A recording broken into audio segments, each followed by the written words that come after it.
The issue is the Fed never solved inflation. They made a bite at it. They made a solid bite at it, but financial conditions are very, very, very stimulative.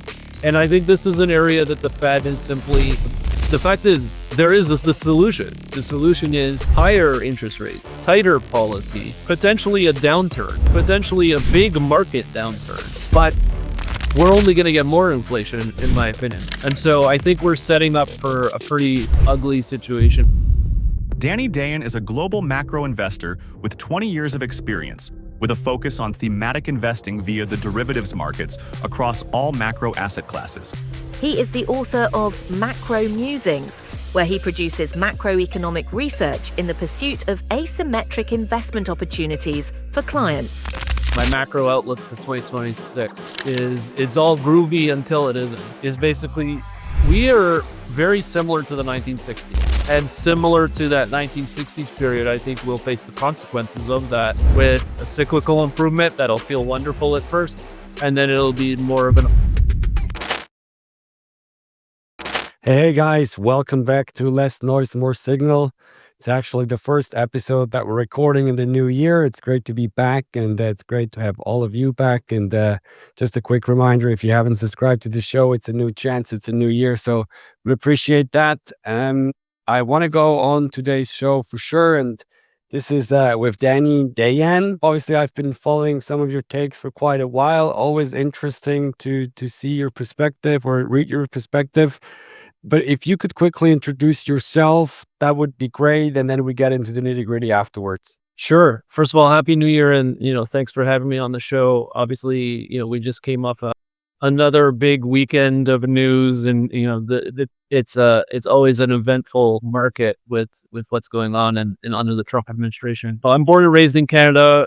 My experience has always been the intersection between macroeconomics and derivatives trading. I worked in the industry in a lot of different roles. I worked in a risk management role. I worked in sales, interest rate sales role where I covered hedge funds who were, trading. And then I've been more on the buy side where it was focused on, proprietary trading. Most recently was running my own hedge fund, which was called DWD Partners. We closed that in 2023. Early 2023. And since then, I've been much more active on social media, which is how people have started to, some people have started to get to know me. And I launched the Macro Musings research service, Substack research service. It really is just a long form format way for me to outline, macroeconomic dynamics. And, at a high level, my process involves building macro themes based on deep dive research.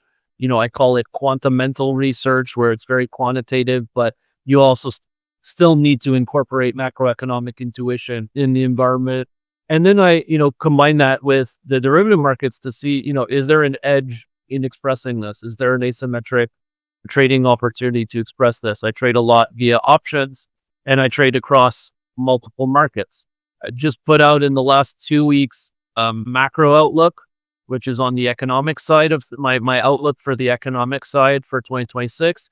And this past weekend, I put out my markets outlook, where I looked at all the various macro markets that I'm focused on, which is, commodities and metals and energy and crypto and equities and regional allocations and bonds and FX. So there's a bit of everything, in there for people who are interested in seeing my views.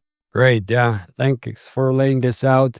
I probably want to get into the macro view of things. And then maybe if people are in, we can here and there can maybe do some deep dive, into the market specific views. But I guess this would also be interesting for people then to maybe later read on your Substack. So the macro is what I'm most interested in.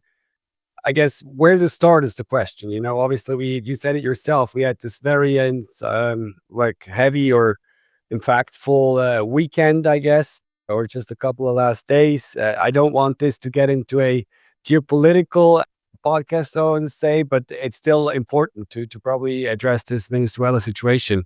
What is your take? What are you taking away from this? Yeah. Obviously, the world is a somewhat safer place with Maduro, out. At the same time, this was a pretty bold move by Trump, and a terrific military operation to accomplish what they wanted to do. And, the question is what's next?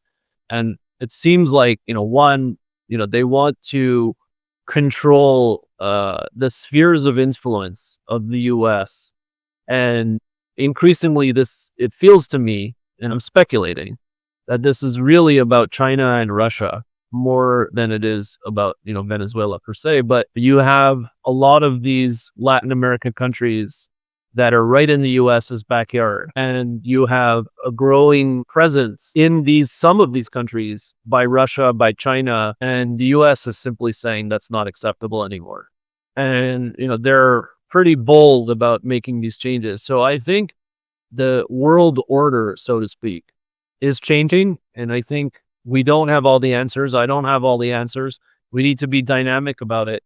But I see a number of situations where the world is sort of getting divided up, and the spheres of influence are becoming different than what it was in the post-World War II order. And in some ways, this is probably modernizing the geopolitical divide in the world to one that is quite different than it used to be in the post-World War II world. So we have to see how it plays out. But more and more, I'm seeing that trade wars, as well as this, is about the U.S. making sure that, one, they can secure all the resources they need for the issues of national and economic security, and two, preventing any sort of bad actors or enemy countries from having a major presence right in the U.S.'s backyard and being able to influence dynamics there. Obviously, a big part of the election was the immigration flows that were coming in the southern border. And so I think it's all tied together. It's not just one simple answer. Yeah, exactly. No, that's for sure. I mean, you said it yourself, the geopolitical aspects of this, it's probably way too complex to kind of get a full picture. But in terms of like markets, has this sort of changed some of your outlook as well? Or just like, what do you think will be some immediate, maybe short-term consequences of this? Anything that comes to Not mind? really, because the big market that it should impact would be oil. But, it would, Venezuelans, and I'm not, and I'm not an oil expert. Like, I do trade oil when I see opportunities. But when we look at Venezuela's oil infrastructure, it's pretty beaten down and degraded. And so the expectation that they could simply ramp up production is just not realistic. And so I think, we actually see oil up today, and people were expecting this to be oil down because, a new big or potentially big oil producer is under the U.S., sphere of influence, that could get U.S. energy producers in the country and, ramp up production. But that will take billions of dollars of investment. It'll take years to get it to any sort of material impact. I think at the same time, headlines are around, this sort of latest rebellion or revolution in Iran. And Iran could have a more immediate impact on the oil markets. Not only could their production, go up or down in a big way based on what happens in the country, but they control, the Strait of Hormuz. And so, they have a choke point there. And so, that'll be really interesting, to see how that plays out. It almost happened where the regime fell in the summer, with the short, battle with Israel and the US, but it didn't happen. And it seems like it's just building and building and building for this regime to fall. But you never know how these things play out. They could squash the rebellion as they have many times in the last 40 years. Imagine lowering your tax bill while stacking Bitcoin. With Blockware, you can. Thanks to new tax guidelines, you can write off 100% of your mining hardware costs in a single year. Blockware's mining as a service takes care of everything, so you can start mining Bitcoin effortlessly. Visit mining.blockwaresolutions.com/LNMS and get $100 off for your first miner.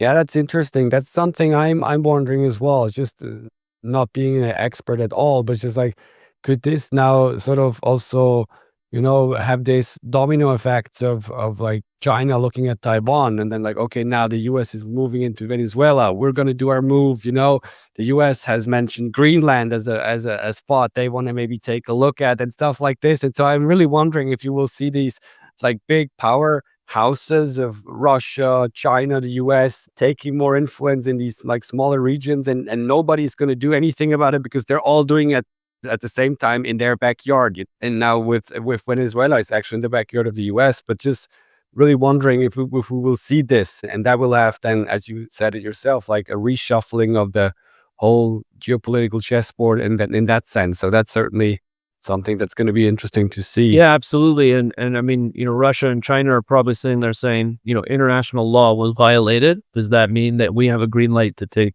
territory in Ukraine? And do we have the green light to take Taiwan?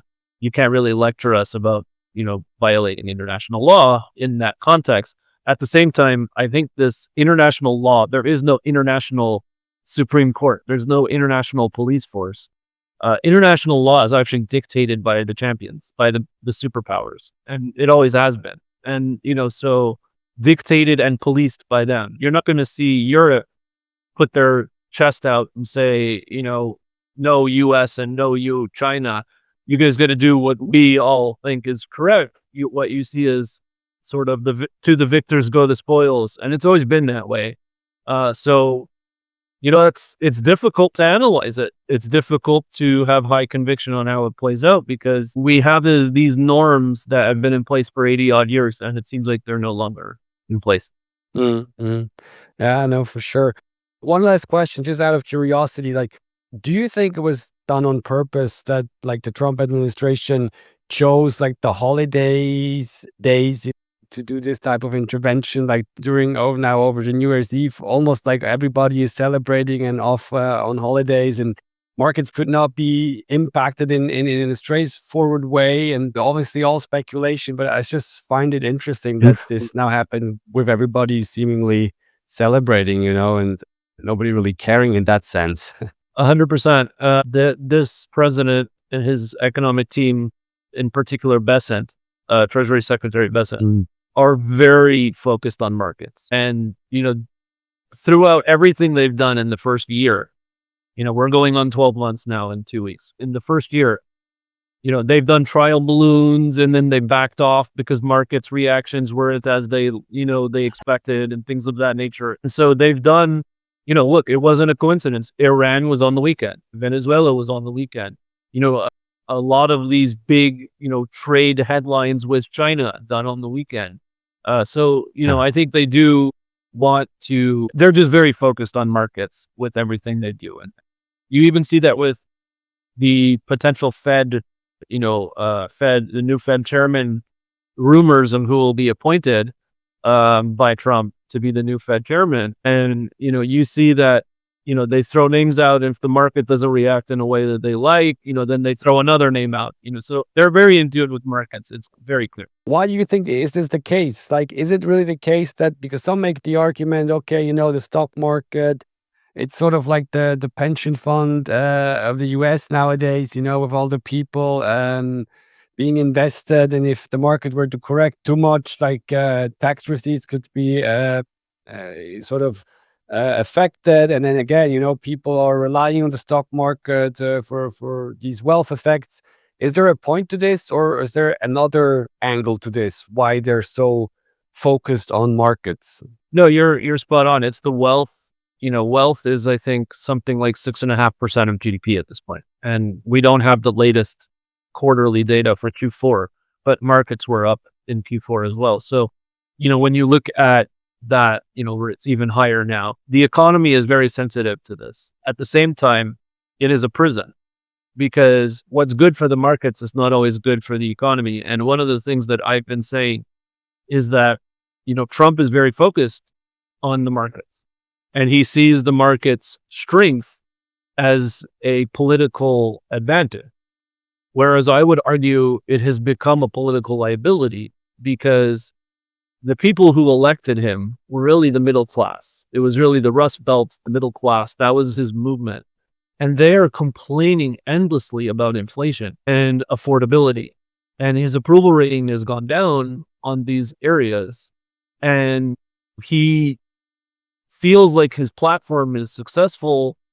And it is, like, growth overall is strong, is strong. Inflation is around 3%. It's not 7. It's not 8. The markets are strong. So the economy is good, but it's uneven. The inflation remains uneven, and it is affecting consumers in a negative way. So I think it's the reality of decades of policies that have brought us to the point where the wealth effect is dominant, but it is also a liability, in my opinion, and becoming increasingly a liability politically. That's the conundrum that I'm also trying to make sense of, because like Besson and the whole Trump administration, they keep on talking about Main Street, and how they want to help Main Street with their policies. And that's the number one goal. There was just like last year, this All In podcast that Besson did again with the guys from the All In podcast. And he was really stressing the fact that he wants to help Main Street. But then I've seen these charts as well that approval rates are plummeting, and probably because of the reasons that you just mentioned. So don't they see this, or how do we make sense of this? Because on the one hand, they seem to be saying this, but then like on the other hand, stuff like this is happening. And so is there like a cognitive dissonance that they're trying to make sense of, or how do you interpret this? There is a solution. They just don't like the solution. The solution is higher interest rates, tighter monetary policy to defeat inflation. Inflation is a psychological phenomenon. Okay, so if you go back to the 20s, we had a very weak aggregate demand economy because we had balance sheet deleveraging out of the GFC. And these are very long-term, slow to repair factors. It took a long time for household balance sheets to improve.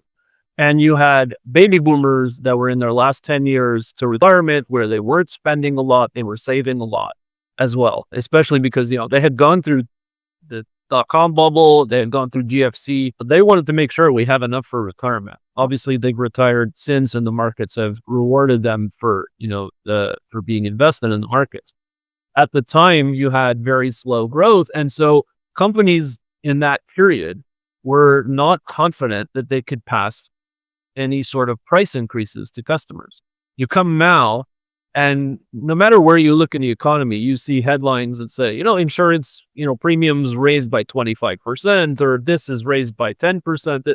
There's no shortage of price adjustments. They're happening more frequently, and they're happening regularly. And the issue is when the Fed never solved inflation. They made a bite at it. They made a solid bite at it. And we, certainly they made progress from the worst of 2022. But they haven't solved it. And inflation expectations is a very big focus of mine. They're unanchored. If you look at the University of Michigan, if you look at the New York Fed survey, if you look at Conference Board, consumer inflation expectations are unanchored. And consumers in every approval poll or presidential poll or sentiment poll are complaining about prices. And the White House is trying to say this was a Biden issue. It's not a Trump issue, but that doesn't work. That doesn't work because frankly, in the political world, you can embellish, you can exaggerate things. Every politician does it. There's nothing to blame Trump on this. He's no different than anyone else, in my opinion. But with affordability and inflation, there's no embellishing. There's no way you can convince people that what they feel isn't real because they go to the store every day. This is not a once in 6 months thing. This is every day they go to the grocery store. Beef prices are out of control. Coffee's out of control. They feel it. They feel it. And so the fact is, there is the solution. The solution is higher interest rates, tighter policy, potentially a downturn, potentially a big market downturn, and we'll solve inflation. And then we can start fresh. But nobody wants to take that pain. And that is the issue. And so they keep papering over it. They keep papering over the topic. But ultimately, it's, in my opinion, they have now politically forced the Fed to cut interest rates. I don't know if the Fed did it only because of that, but I think they were influenced. And, we're only going to get more inflation, in my opinion. And so I think we're setting up for a pretty ugly situation on that front where the rubber will hit the road. And Trump is a political chameleon in that he's not married to anything. He'll flip if he has to. I think at this point, he's still somewhat disillusioned in thinking that he can beat inflation or he can outgrow inflation or these things. But ultimately, if inflation is going to pick back up, which I do expect, I think it'll become a political liability, and then he may actually flip, and that is something nobody expects. But it's very hard to position for that or trade for that at this point. But that is what I am expecting from me, is for it to heat back up. That's my macro outlook. Discover the power of self-custody with Bitbox, the hardware wallet that combines privacy, precision, and world-class security. Whether you are a beginner or an advanced user, Bitbox offers user-friendly features and advanced options like coin control or optional passphrases. I have personally been using them for years, and so should you. Visit bitbox.swiss.lnms and get 5% off your first order. Yeah. When I want to double click on this and kind of like, how far out do you look, like 2026? Or is it like you're expecting inflation to pick up in the first quarter or towards the midterm? Or is like, it doesn't even matter? Or like, how far are you looking ahead? And then also maybe my second question to this, I've seen a lot of people sharing these inflation swap charts, the 1 year, the 2 year, the 5 year, the 10 year, arguing that ever since October they have come down significantly and have only just like kind of ramped up a little bit again. But they're like, okay, the market is telling us that inflation is actually headed down. So yeah, maybe these 2 points, if you could fill us in here, that would be great. So I'm not a forecaster. I'm not trying to be pinpointing a specific decimal place on a job report or a CPI report. I'm ultimately trying to make money off the markets. And so it's more about direction of travel and general direction of travel than it is about pinpointing this. The problem with inflation is that you have impulses coming from different places at different times. So financial conditions are very stimulative, and we should see that impact inflation over the next few quarters in a big way. We have beginning of year price increases that tend to be larger on things like insurance and other certain wages are reset at the beginning of the year and things of that nature that should impact inflation on that. Big picture, I think the impact from tariffs is much slower and more prolonged than people expect. And I think that is going to be a persistent force for inflation. Not a huge one, but it is one. And then I think the cyclical economy is where we'll get, much higher inflation will come from that. Will become from lower unemployment rate, higher wages, and in extension, an improvement in some of these cyclical sectors. So I think bank lending will pick up. I think housing markets will pick up. I think these are the areas that will really lead to the more medium term, inflation profile going up. But I'm not going to sit here and say, I think exactly this percent, is where we're headed. It's just that everything I look at is pointing in that direction. Now, to your other question is inflation swaps. I've actually spent a lot of time on this. And what I have found is, for whatever reason, and I don't have a great reason why it's been so bad this cycle, but these inflation swaps have been horrible predictors of actual inflation this whole cycle. I'm not just like talking 2021 or 2022. I'm talking 23, 24, 25. If you look at like a 1 year inflation swap at the beginning of the year and you go through the whole cycle, they've missed by something like 1,480%. So 14.8%. It is pretty bad. And the other thing that I would say is the Fed has impacted these markets, right? So inflation break-evens for your audience, are calculated as nominal bond yields minus TIPS yields. And so if you take, for example, the 10-year inflation break-evens, people will say, look, it's very similar to where it was prior to the COVID, which means, everything's fine. The bond market doesn't see inflation as an issue. I'll push back on that and say, number one, the Fed since 2010 has bought trillions of dollars of bonds, more on the nominal bonds than they bought TIPS. They have bought TIPS, but they bought a significant amount more of nominal bonds than TIPS. And that flow pushes nominal yields too low and pushes break evens tighter than they otherwise would be. If I'm the Fed, the last thing I want to do is take a message from a market that I have distorted. I just think that's, really, really bad policy to do that. And so I think, that is interesting. I look at consumer inflation expectations because they're the ones who pay the prices. And I look at business surveys because they're the ones who are getting the input cost increases and deciding whether they're going to pass them on or not. These two, to me, are much scarier pictures than the break-even market, in my opinion.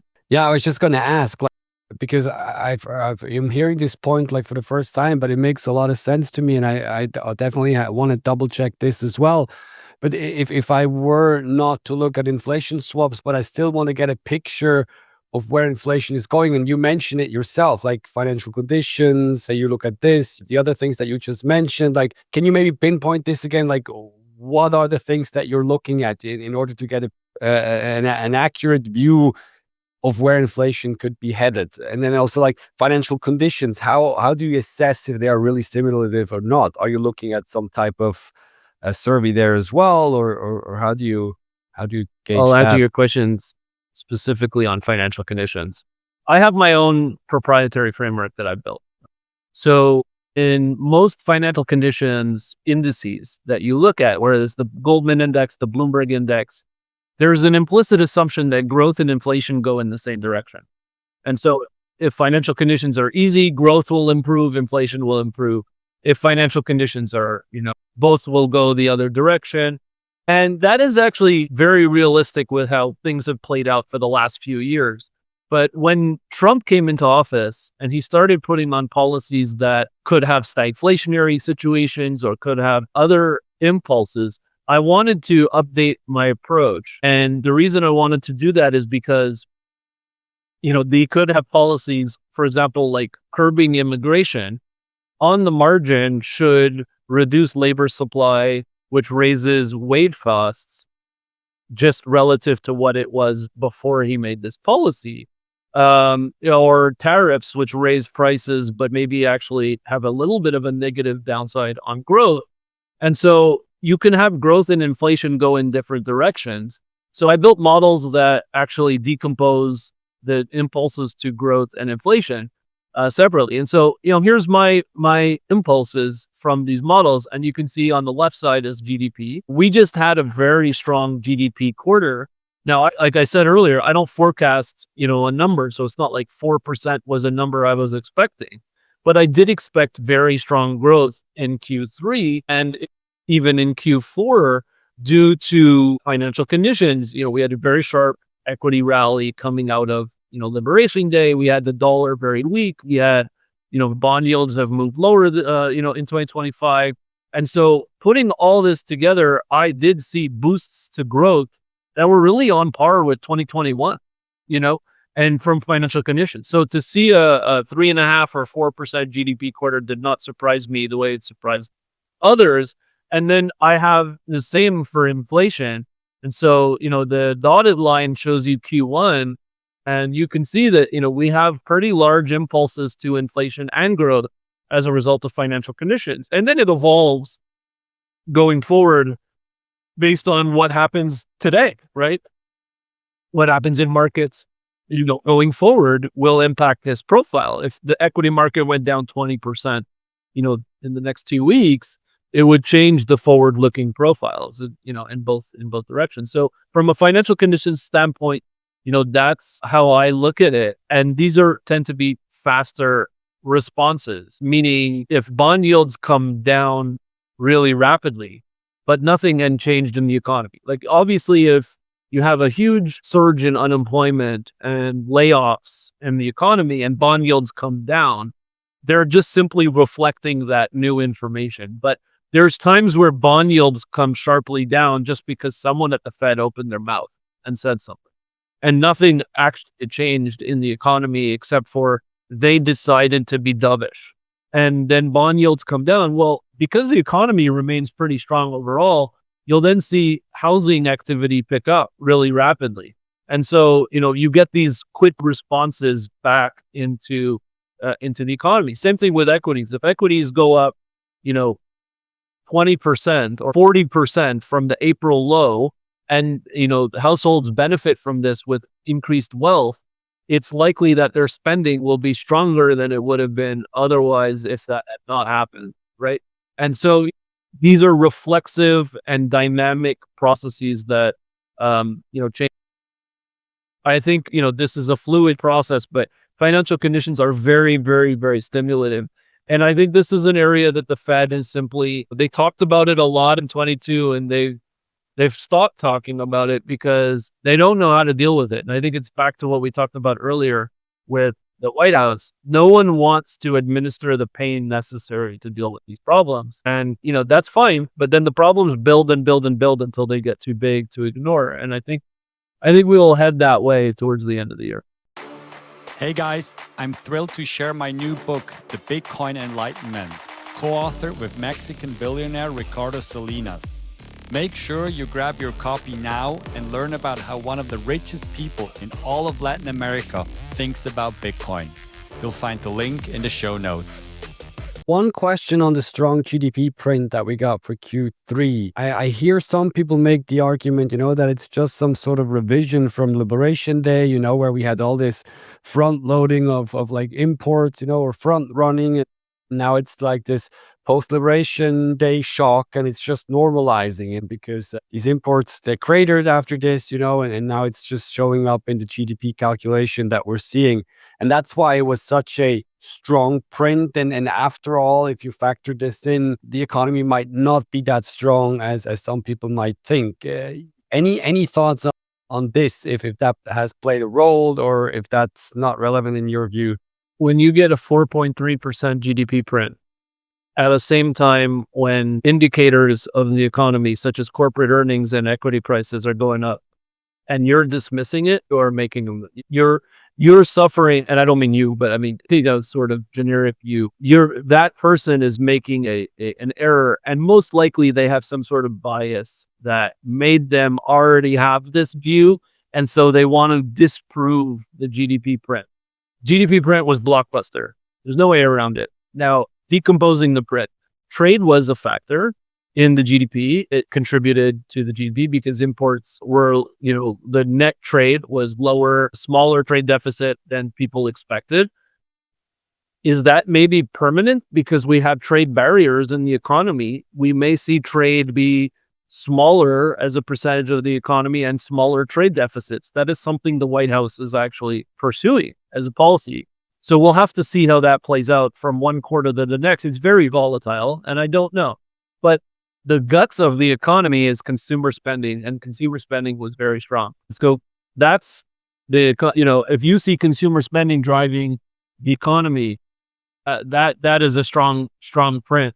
And even, other, naysayers were saying like AI was the whole first half of the year. AI was barely a contributor in Q3. So I think be careful when you follow people online who always look to good data and say, no, but it really is bad, or always look at bad data and say, always it's really good. You need to find people who are impartial in how they analyze these things.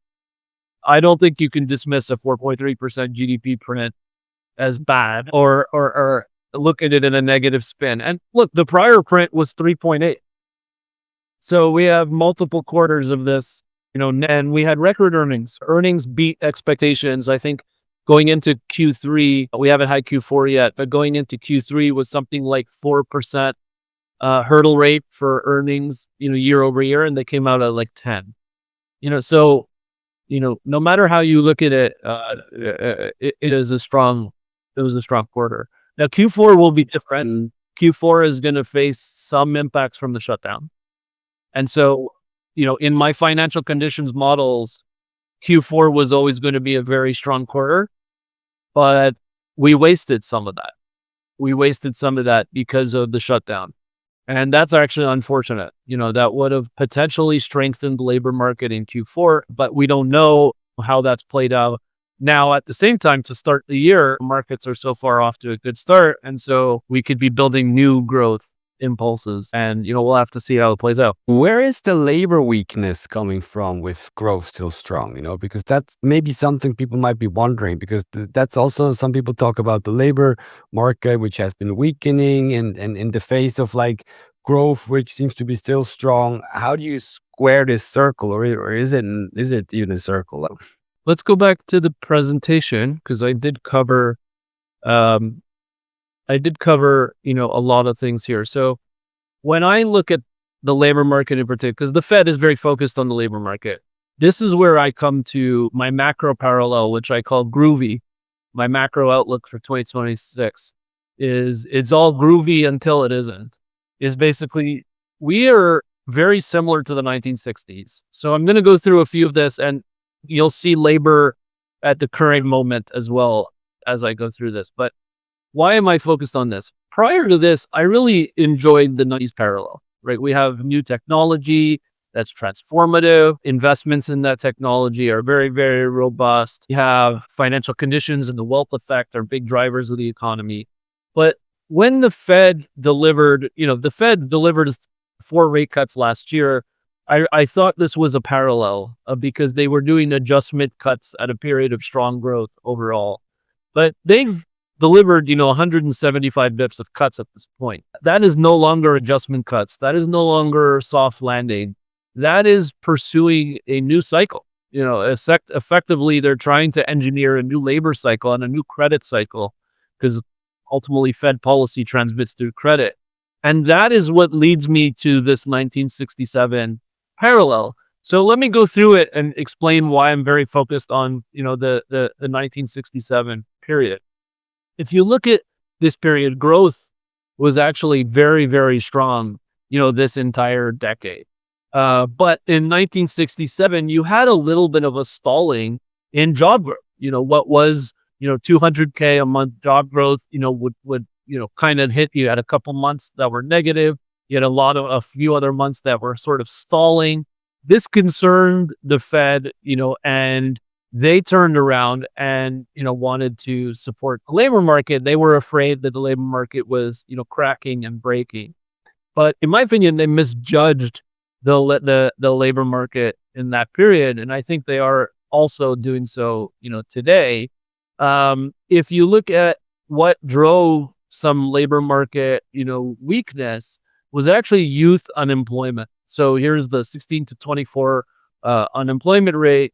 And you can see that in 1967, it started to go up. Now, in many cycles, to give the Fed, a pass, somewhat of a pass, in many cycles, you do see that youth unemployment is the first to weaken before you see overall unemployment weaken. And part of that is, you let go of your least productive junior staff before you let go of your senior, more productive staff. But in this case, what caused this was actually baby boomers, very strong labor force growth.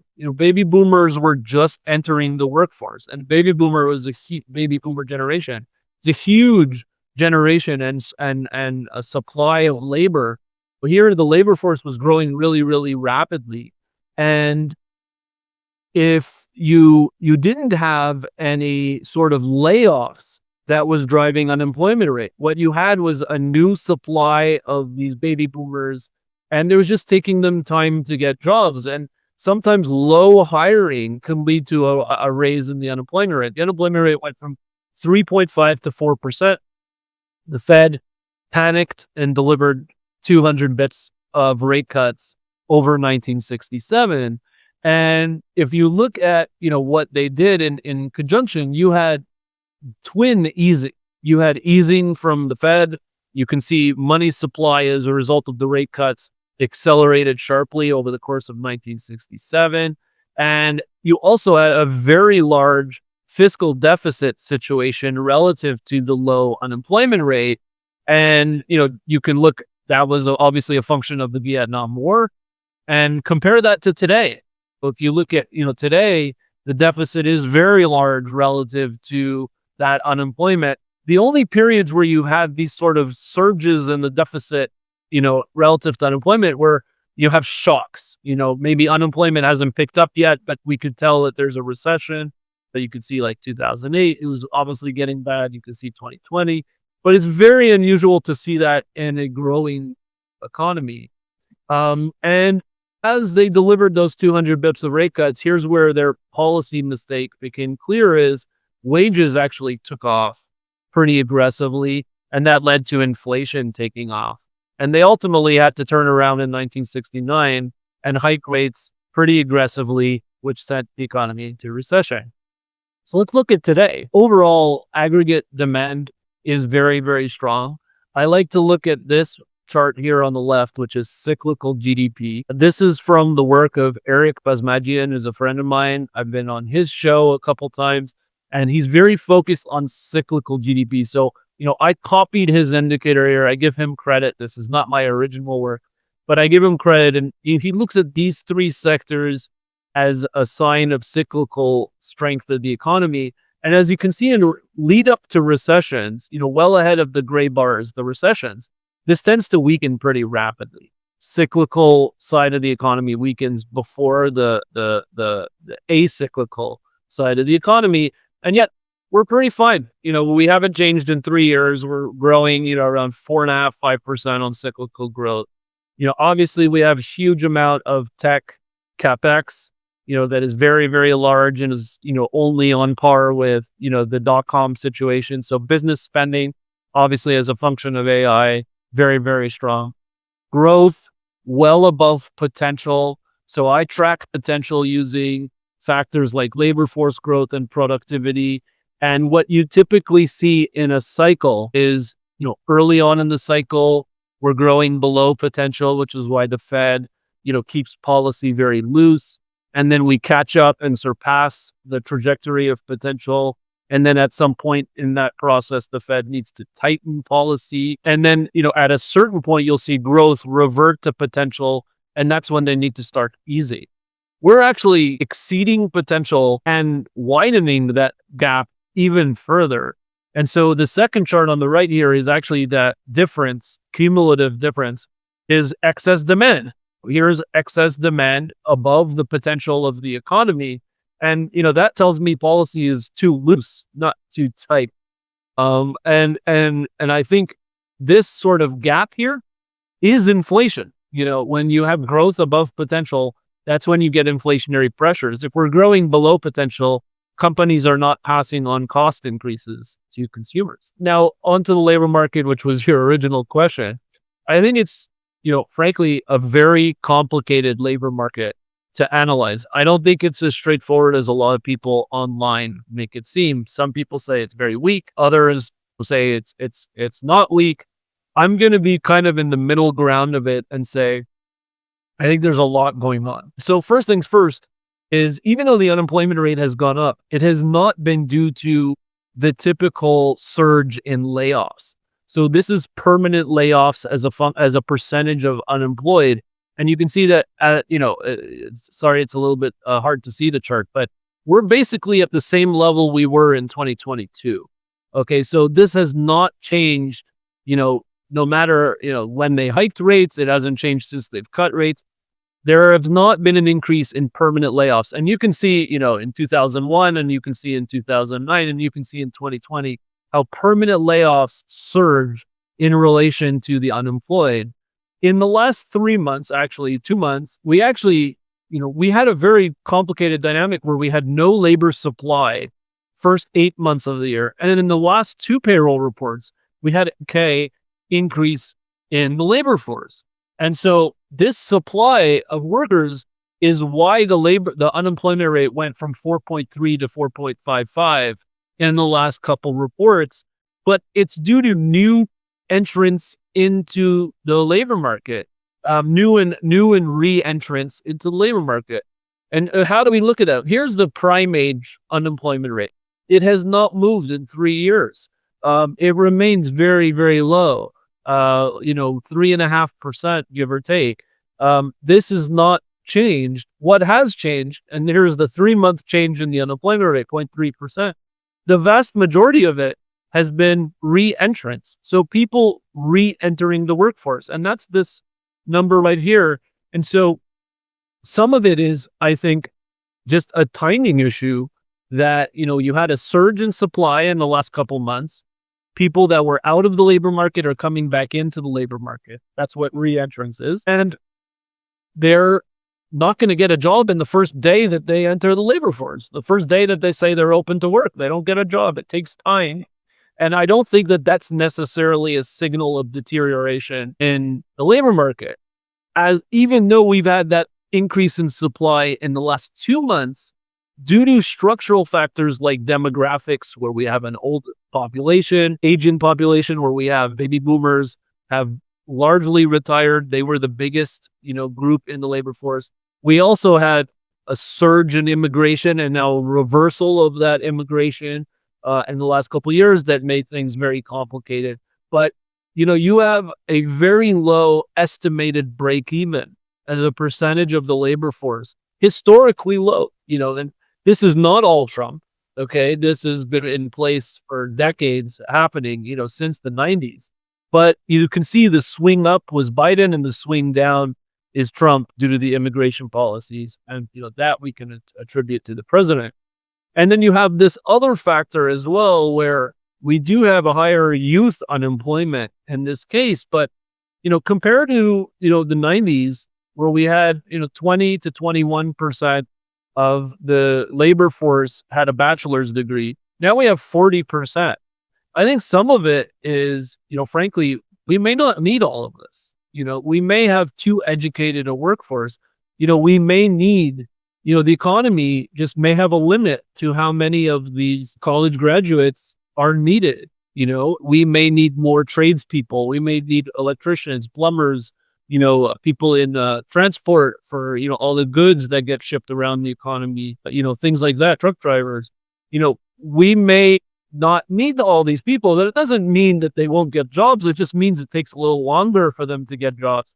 And that lifts the unemployment rate. But I don't see anything that suggests the Fed should have done the amount of stimulus that they've done. And so, here's 2 ways I'm tracking that. One is if you add the fiscal deficit and you add money supply growth together, you can kind of think of that as like the combined money printing in the economy. And, 10% is sort of a magic level that we really only went above 10%, relative in periods like before or during or after recessions to stimulate the economy. It's natural that we want to stimulate the economy when unemployment rate is high. But we're above 10% today. And the only other period we've been above 10% was 1967.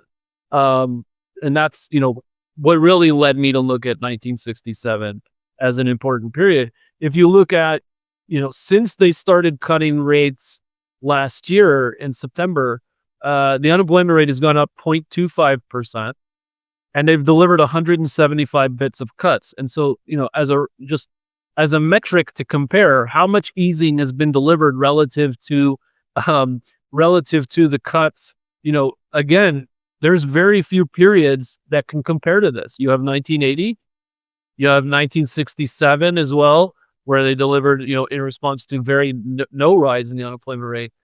You look at other periods. I mean, look at the recessions. They were delivering, 500 bips of cuts in 2008 relative to 5% rise in the unemployment rate. Just looking at like how they did that. Look at .com.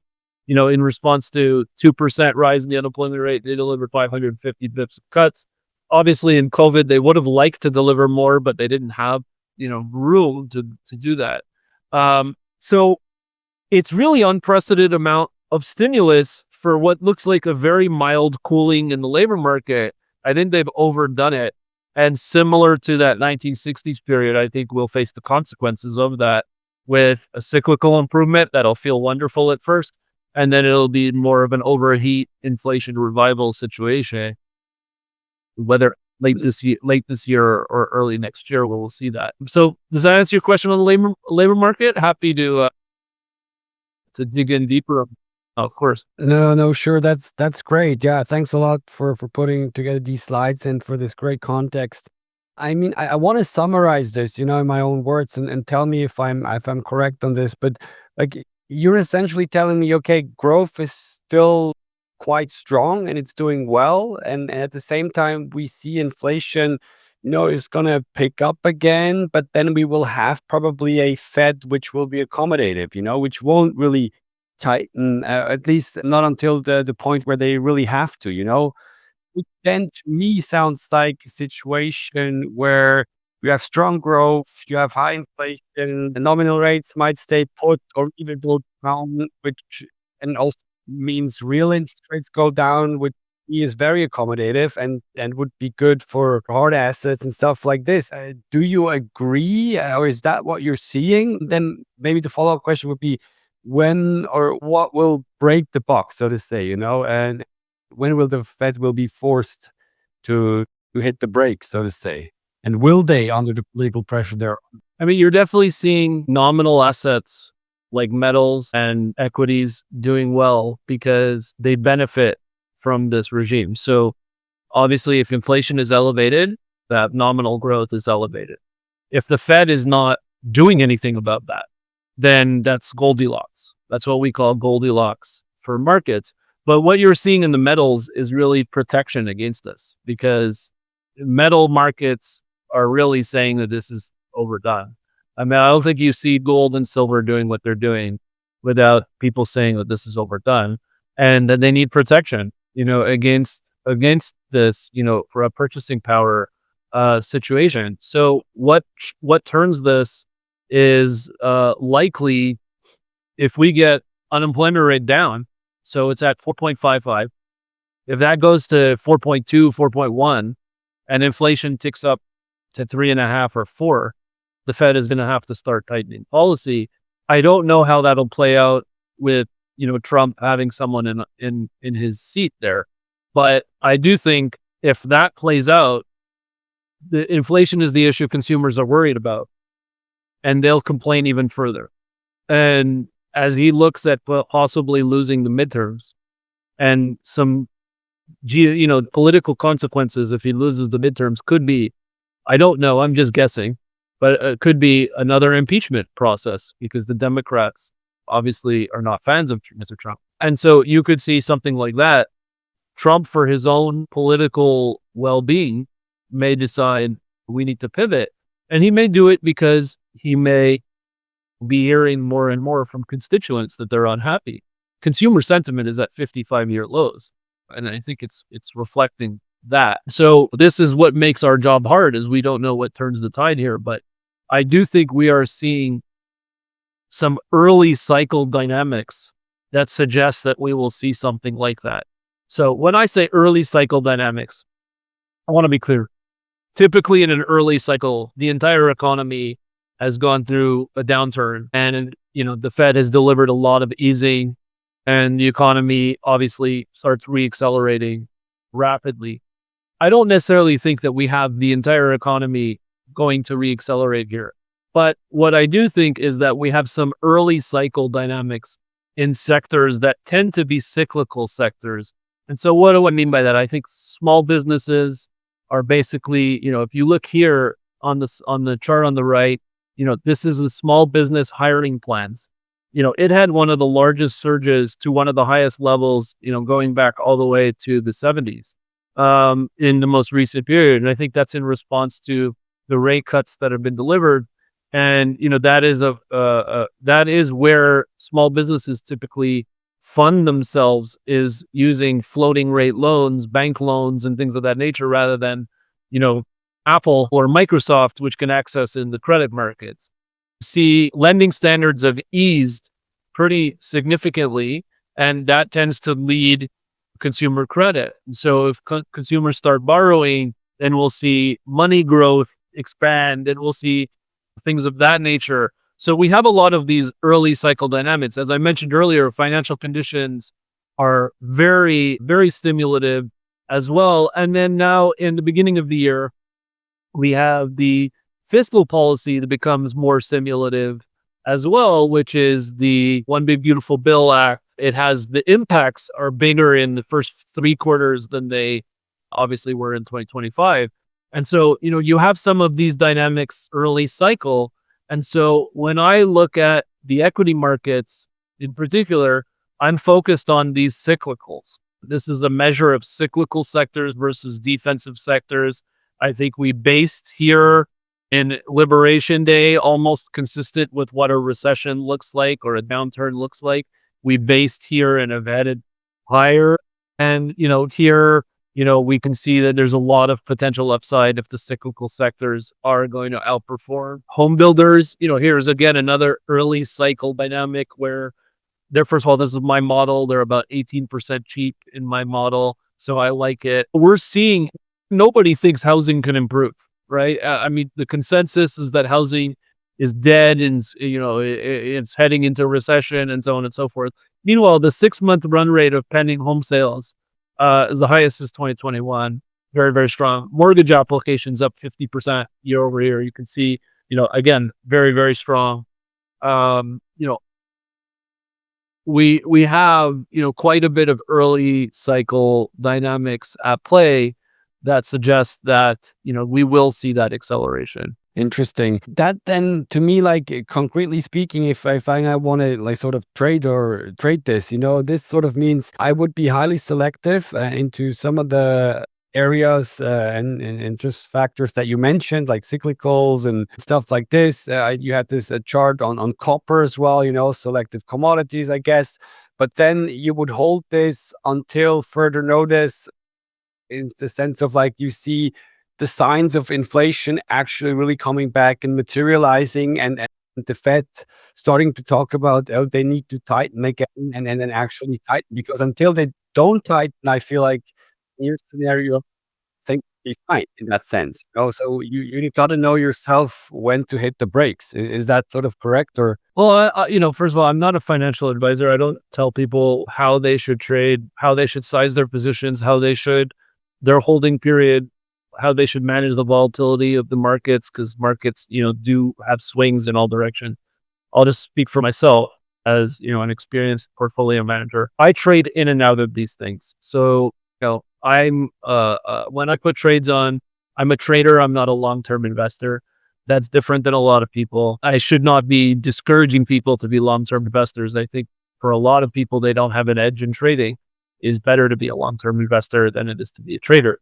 But I'm me and I do what works for me. And, I have clients that also look at tactical considerations of markets. And in my view, the way I trade it is I'm going to have a cyclical lean over the course of the year because I expect that to be the dominant theme.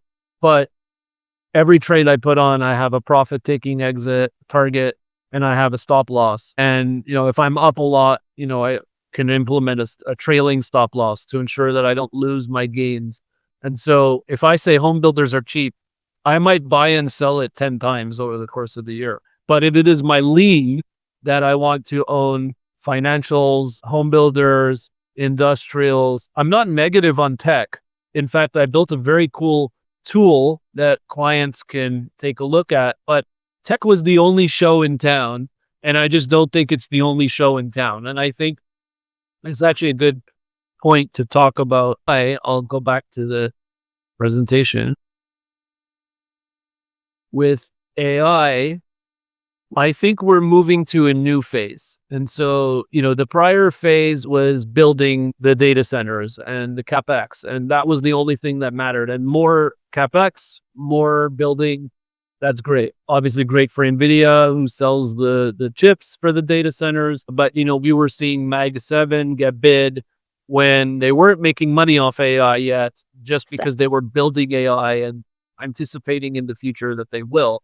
I think as we go forward in this, it's about, are you monetizing all this spending? How are you financing it? Because increasingly we're seeing it's not just coming out of free cash flow, it's coming out of debt. And what is the productivity? And this is important. The latter is important because I think for AI to have the overall impact on the economy that a lot of people are calling for, and myself, I'm also calling for it, it needs to start benefiting users of AI and not just providers of AI. So it needs to benefit healthcare companies and small businesses and accounting companies and legal firms and all across the economy. And so far, we're not seeing that. And so we need to be watching for this. I mean, so far, your chart on the left is productivity firms responded to this survey. They're saying there's not a significant increase in productivity. The ones who are saying it has increased is not very high. Increased slightly, sure. That's up a little bit, but not seeing it, remain the same as the base case. A lot of people are saying they don't know, even know. They're not saying hours are saved, for example. And so, we need to pay attention to this, obviously. I built a new tool, and, what I did was there's actually very reliable data that I can use to forecast AI capex coming from the Asian economies, which supply most of the materials to the industry, the semiconductor industry. And I built a tool to forecast AI capex per quarter. And so far, my AI capex base case forecast is higher than street estimates. And that tells me that demand is still remaining very, very strong for AI. But if this starts to turn lower than what the street is estimating, and then I can see that maybe we've turned a corner and AI capex is leveling off or turning down, that would be something very important to get me an inflection point to say maybe the AI story has run its course. But we'll have to see. I think it pays to be nimble with it. Again, I just think the cyclical sectors have underperformed so much that they will benefit from all this easing that's been delivered. And that is, effectively the areas that I see as the most asymmetric, for upside, as well as international markets. I'm also focused on international markets too. Yes, but before finishing, I would like to talk about international markets, especially also, the theme in 2025 was like maybe there's repatriation going on out of the US, and then the US stock markets will kind of suffer. I guess if you look from a global perspective, like a lot of other markets did quite well and then outperformed the US, but how do you see that going in 2026? Trump has also kept on talking about the foreign direct investments that he's pulling in from all over the world. How do you kind of see this situation? Well, other than in April, we really didn't see people pull money out of US markets. In April, we did. For the rest of the year, flows were pretty strong, mostly equities, not as much bonds. But we saw that. And I think, a big part of the underperformance story is the fact that the dollar weakens a lot over the course of the year. And that tends to benefit other markets. It also tends to make returns in US dollars look better for other markets than the US does. So I think that's part of the story. Markets, look, I'm tactically trading in and out of stuff, but I really like China and their tech sector. So I think I have slides on it. Again, jumping in and out of the presentation, but we'll do that. China is very unloved and very under-owned, economy, a market. And that's ironic because it's outperformed the US for 2 years straight. But I look at China with their credit impulse. This is the second derivative of credit expansion, is at the area where it's stalled. And this is typically where they need to do easing. And so I do think, we saw consumer spending, weaker retail sales at the beginning of the year, and that we need to see stimulus out of China. I do believe that we will get something. I also think, frankly, from that geopolitical conversation we were having, if China wants to compete with what the US is doing from an imperial expansion standpoint, they could only do that with a strong economy. I don't think you're expanding, your sphere of influence when your domestic situation is weak, is really politically palpable. But we'll have to see. So I do like China, and in particular, the tech sector in China. I like India as a story for 2026. It's very cheap in my models. I'm focused there. Obviously, LATAM is going to be very interesting. I think Brazil got pretty beaten down towards the end of the year. I think that's another story that, they could catch up. So I like, a variety of different markets outside the US. Australia is also one where they benefit a lot from the metals, and that could be another good market to look at. Germany has gone nowhere for months. I think there's upside potential for Germany to start the year. I don't know about the entire year, but to start the year. in particular as they start spending more on their military. So there's a number of markets outside the U.S. that are definitely offer opportunities that I think investors don't Mm. have to be as concentrated in the U.S. Even though I think the U.S. is still going to do well. Well, I mean, last but not least, I want to quickly turn to crypto, given that I have myself some interest there. I know that you've built a model yourself that you just recently, I think, kind of shared also with people that you have built this. What type of fundamentals do you use? Because that's what everybody is interested in, given that Bitcoin doesn't have any cash flows, how do you price it? And maybe also Ether and other stuff. Do you do it similarly? Interesting to know. So I approached this. First of all, I was always a crypto skeptic, and the reason I was a crypto skeptic is I couldn't find what the use case was. There were all these stories. Is it an alternative payment system? Is it an alternative to the dollar? Is it a risk asset? These stories change all the time, and I couldn't find any way to make an argument for any of them, frankly. But that being said, it has gone through some severe volatility in a number of years where it went down 60%, 80%.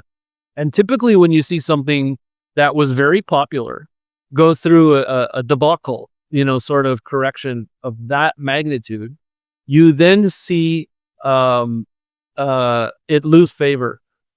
People just lose interest in it. But that's never happened with crypto. People who are interested in crypto, remained interested in crypto as it corrected, and justifiably so. It rebounded and did very well. So it's never died. And I think that was important to say. It had staying power. And then you had the new administration, the Trump administration, very pro crypto, and encouraging it. And, now we have ETFs on it. This happened in the last administration, but we have ETFs where it's accessible to everyone. It's become more institutionalized, and it's become a product that is more mainstream. And, part of that is, again, the White House really focused on it to the point where my prior biases don't matter. It has survivability and it has staying power. And so I wanted a systematic, quantifiable way to trade it that removes my biases. And when you have a model and the model tells you it's cheap and you've tested the model, you've done analysis in the model that it works, and it tells you it's cheap, you buy it. When the model tells you it's rich, you short it. Obviously, as long as it reaches a certain amount of richness or cheapness on the model, how you define your strategy. But that's what I did. And so I built multi-factor models first for Bitcoin at the start of the year. That's done really well, where the hit rate has been about 67% positive. The gains have been 2x relative to the losses. The model as of last week was pretty constructive, expecting, we were in the 80,000s, 87, 88,000. And the model was saying fair value is about 96K. So I'm long due to the model, and I have been for the last couple of weeks. And when it hits fair value, I'll take profits and wait for the next signal. I'm not a buy and hold person, although many people are. And then on top of it, I add other analytics, which is I have, my own proprietary technical indicators tell me when momentum or where it's overbought or oversold, and it's a good time. And it complements the model. So if the model says you want to be long, then all these technical indicators are saying, we're bottoming. That is a pretty juicy time. And then, obviously positioning indicators are important too. I built also an Ethereum model. I never pronounce it right. Everyone pronounces it differently. Ethereum but I built a model for that one as well. This is a 6-factor model. The Bitcoin model is a 3-factor model. And it also has been very statistically significant. And, that one has had fewer, I built that over the summer, has had fewer indicators of, statistically significant dislocations, but it's 2 for 2 so far, and, is helpful. So I only trade it when these things get dislocated, frankly. So right now, I'm long. I like it. It's actually fairly simple to model it. My models have done very well at tracking this. As an example, we had a pretty large correction in the end of the year where we went from, well over 100K, call it 120K, down to low 80s, my model value was falling every week that I was running it. And so I think that was helpful because a lot of crypto investors were very frustrated at what happened on October 10th with this whole China headline. And that knocked out a lot of leverage in the system. And it just wasn't recovering like other markets were. And a lot of crypto investors were very frustrated. Whereas my clients were seeing that something fundamental is changing because my model value is going down too. And so, if my model was still at 120,000 and we went down to 80,000, then you would just say it's like sentiment, it's positioning, it's leverage, whatever. But if the model value was going down, and it did go down all the way to the mid 80s, that something fundamental is changing, and maybe you should not get so excited about it in this period. So I'm really happy with how my model helped clients. And then the model value in the last 3-4 weeks started going up. So now it's saying things are improving fundamentally, and plus it was cheap to my model values. So it became a point where we would been buying it. And, it's doing well. It's doing quite well here. First time really breaking above 90,000 is the last 2 days. And, I think potentially could add up to something like 100K, but I will have an updated model for clients, model values tomorrow. Interesting, very interesting. Thanks. I mean, obviously, we can't share the secret sauce, but just out of curiosity, like what, like when you say you have three factors, is it price that you're mostly tracking, or what type of factor is this? I can't tell you. I can't tell you that. But I will say with Bitcoin, it's mostly economic factors, and with Ethereum, it's a mix of economic factors and market factors. So the Ethereum model is a little bit more fast moving than the Bitcoin model is, in that, I can run the Ethereum model for clients intraday, multiple times a day, and the value could change. Whereas with Bitcoin, it really won't change much over the course of the day. So the Bitcoin model I run once a week as a result of needing these economic variables to come in. There's more than one variable that plays a part in that. And so, that's how that model, but the Ethereum model is a little bit more dynamic with market variables. So the nice thing is it takes emotions out of it, and you trade it when it's cheap and short it when it's rich. I find crypto in particular is a very emotional market where people are very married to the thesis of crypto. And I see, like hold on and all this dynamics. And I don't think that's the right approach for anything. I don't think anyone should be that rigid with their thinking for anything. And I see a lot of so-called crypto experts out there that are like basically always saying buy now, buy now. And when we correct, they've never told you to get out. They never told you to short it. And then they're telling you, no, it's going to bounce imminently. It's going to bounce imminently. I think some of who these guys are. And they're always telling you that, and, that can cost people a lot of money. And I think having a systematic, a model-driven approach on something as complicated as crypto will help you avoid that by being able to recognize when fundamentals change.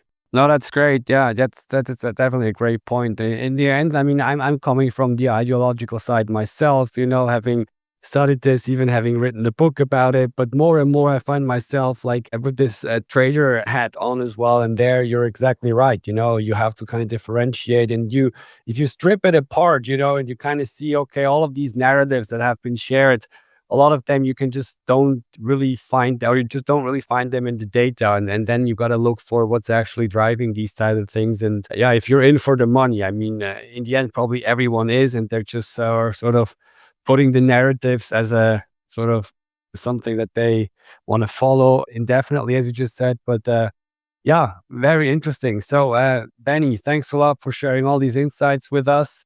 We've gone over an hour. Where can people find you? Maybe also where can people find the module that you were just discussing? And so my Twitter handle is DannyDayan5. I'm active there, putting out random thoughts that come to my head. Hopefully people find them interesting. And then in my profile is the link to Macro Musings by Danny D. That's my, Substack publication.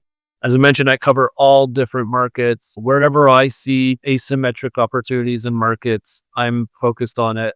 So I really do float around the markets. I don't have I'm not married to any position or any view. And one of them is, my models. I have models that drive, these tactical, systematic trading strategies that I run, and I have crypto models where I put out a note. Most Tuesdays, I put out a note on the crypto dynamics. So check it out. Come join us. I made it, reasonably priced because I find the retail community in particular doesn't have good macro analysis out there. And I wanted to make sure that it's affordable for that community to be able to understand the macro environment, very dynamic and fluid macro environment. So hopefully my process, helps people in that regard. Yes, no, for sure. Thanks a lot for sharing all of this. And yeah, I encourage everyone to check it out for sure. Also, if you liked the episode, please give it a thumbs up. And again, as I said in the beginning, if you haven't subscribed, that would be great if you could subscribe. And so until next time, thanks, Danny, for coming along, and talk to you later. Thank you. Happy New Year. And thanks for having me on. And, let's look forward to a great 2026. Yes. Bye. Thank you.